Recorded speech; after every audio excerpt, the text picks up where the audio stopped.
அப்பா என்ன இருட்டு. நம்ம கொஞ்சம் தைரியமான ஆளா இருக்கனால சரியா போச்சு. கொஞ்சம் பயந்த ஆளா இருந்தா ஆம்பிடுதியா. நோ, நில்லுண்ணா. என்னை தனியாக விட்டுட்டு போறியேண்ணா? இந்த கரடி இருக்க காட்டில் தனியாக விட்டுட்டு போறாதாண்ணா? என்ன பங்கு? இன்னொரு வாட்டி மலை ஏறி பார்க்கலாமா?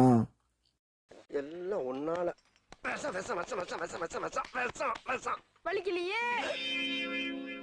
கருவா பையில. நான் சமைக்க ஆரம்பிச்சேன்னா எல்லார் வாயில எச்சுதான் ஊறும். எதுக்கு உன்னை காரி துப்புறதுக்கா?